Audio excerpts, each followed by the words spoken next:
Opinions and stories around the game we love, told by your favorite storytellers. Stay up to date with all things cricket. Subscribe to CricBuzz's YouTube channel and press that bell icon now.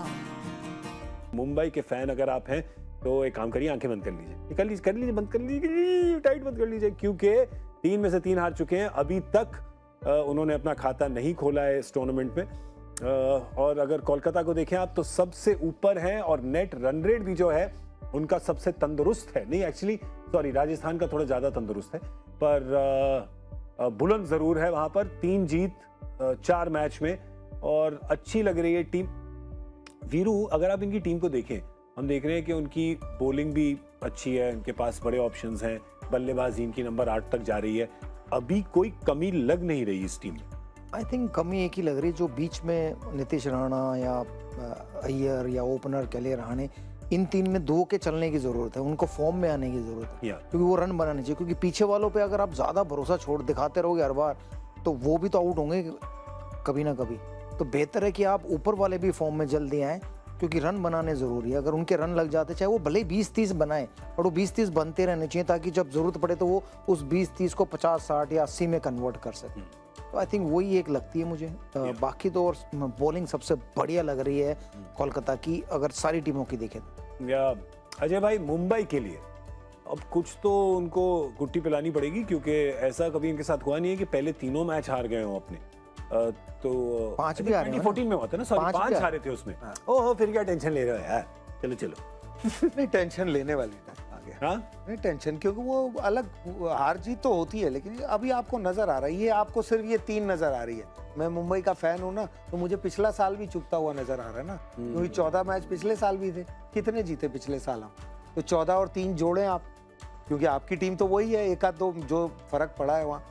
और तो ये चिंता का है विषय। और problem ये है कि चॉइसेस भी कोई नहीं जी। ऐसा नहीं है ना, जगह सूर्य कुमार यादव अभी तक नहीं थे तो आपको लगता था चलो वो आएंगे, उनका भी फर्क पड़ा। लेकिन वो उनके भी आने में भी उनका माइंडसेट भी, उनका मैं फिर भी समझ सकता हूँ कि इंजरी से आए हैं, थोड़ा वक्त लगता है, 2-4 बॉलें लेना चाह लें एक्स्ट्रा आप, लेकिन उनका भी जो अंदाज है वो नहीं खेले। प्रॉब्लम ये है कि जो आपके पास है, एक तो जो नहीं है, बॉलिंग नहीं है या ऐसी है, उसी से काम चलाना पड़ेगा। लेकिन जो आपके पास बल्लेबाजी है ना, उसमें ईशान किशन है, उसमें सूर्य कुमार यादव है, उसमें रोहित शर्मा है। रोहित शर्मा आउट हो गए, उसका कुछ नहीं कर सकते, आप चाहेंगे रन बनाना, लेकिन जब रन बना रहे हैं जो लोग, वो लोग उस गति से नहीं बना रहे जो उनकी क्षमता है। और वो इसीलिए है क्योंकि आपकी सोच में कहीं ना कहीं आप बहुत डिफेंसिव हैं या बहुत नेगेटिव हैं, और आप दूसरे से कवर कराने को देख रहे हैं। जैसे जसप्रीत बुमराह के साथ आप क्या कर रहे हैं, आप कोशिश कि यार जो बाकी बॉलिंग 19-20 है ना, तो 2 दिन ओपन कराइए, 2 दिन बीच में कराइए। हो सकता है स्ट्रेटजी हो, भाई मैं यहाँ बैठ के फैन हूँ, मैं नहीं स्ट्रेटजी बनाता इनकी।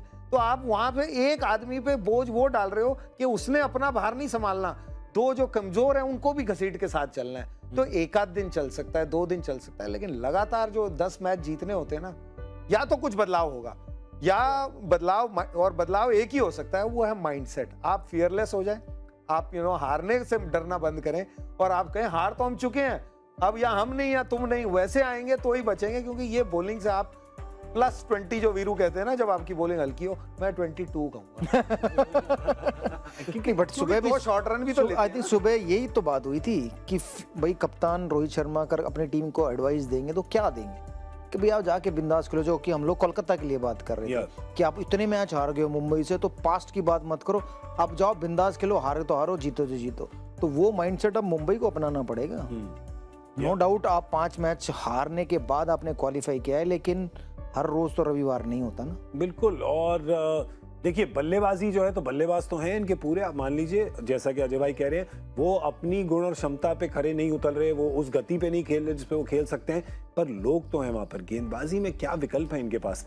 आइए इनकी पूरी टीम देखते हैं, पूरी स्क्वाड देखते हैं, और फिर आप समझते हैं कि कुछ तो ऑक्शन में कहीं पे तो पीछे रह गए अजय भाई। ये ऑक्शन में भी रह गए, और ऑक्शन में बहुत चॉइसेस थी, ऐसा नहीं है। लेकिन गेंदबाजी में कोई है ऐसे नाम, ऐसे टाइल मिल्स दुनिया में करते हैं गेंदबाजी, डैनियल सैम्स भी, ऐसा नहीं है कम है। लेकिन ये अपनी जहां पे भी ये खेलते ना, इनके छोटे छोटे रोल होते हैं, जैसे वो कटोरी वाले, टाइल मिल्स उल्टे कटोरी हैं, मतलब रोल वाले हैं काम। अब वो रोल वाले काम में जिस दिन रोल ना मिले, वो वाला जो कॉमेडी करता है उसको एक्शन भी करनी पड़ती है। इसमें तो IPL तो ऐसी चीज है, तो ये रोल वाले हैं। बाकी भी जो बाहर हैं, आई मीन अनलेस कोई नया टैलेंट अनर्थ किया है जिसको मैं भी नहीं जानता, लेकिन ऐसा कुछ नजर आ नहीं रहा कि उस स्क्वाड में भी अगर आप देखें ना कि क्या बदलाव करेंगे। और मार भी ऐसी पड़ी है आज इसमें, अब आप इसको देख के बदलाव करेंगे तो वो एक खलबली है, क्योंकि आप चले हैं इनको लेके ऑक्शन से लेके आए, एक कोई सोच चली थी जी। जिन बॉलिंग मैं पिछले साल से रो रहा हूँ मुंबई इंडियंस के लिए कि जो प्रॉब्लम है आपकी बॉलिंग में है, वो तो रोहित शर्मा कप्तान बाकियों से बेहतर है, इसमें मेरे मन में कोई डाउट नहीं है, तो वो फिर भी किसी तरह चला रहे थे, काम निकल रहा था, 19-20 हो रहा था, लेकिन बाकी टीमें भी उभर के आई हैं और बाकी टीमें बहुत बेहतर हो गई हैं। आप बहुत अच्छी टीम होती थी, बाकी टीमों में ना होल्स होते थे, अब बाकी टीमें भी बेहतर हो गई हैं। 2 नई टीमें थी, उन्होंने तो शुरुआत ही इतनी बढ़िया की है क्योंकि उनका कोई बैकगेज नहीं था, उन्होंने अपनी अपनी बॉलिंग टीमें बना रखी हैं। आपने अपनी बॉलिंग टीम को बिल्कुल वैल्यू नहीं दी और इसलिए आज ये भुगत रहे हैं। आपने बैटिंग में ही सारा जोर लगा दिया और जो बैटिंग में जोर लगाया उस पर भार इतना छोड़ दिया है कि वो 16 टन का वजन उसके सर पे है। ईशान किशन से तो बॉलर डरते थे, इसीलिए तो वो इतने कारगर होते थे। अब ईशान किशन ऐसे खेलेंगे तो फिर किसी और को भी खिला सकते थे, उनकी क्या जरूरत है।